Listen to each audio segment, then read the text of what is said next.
On July 9th, 1776, the New York Liberty Bell, housed in the Middle Collegiate Church, rang out the liberty, justice, and freedom promised in a new democracy.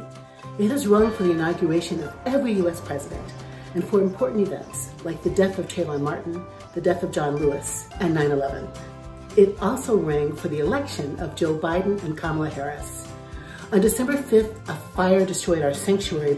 The Liberty Bell somehow miraculously survived, but we're unable to get to it because of the devastation of the fire damage.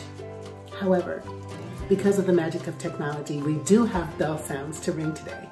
And we, the people, are ringing out freedom, lifting up our voices, our dreams, and our hopes. We hope that you'll join us and let freedom ring.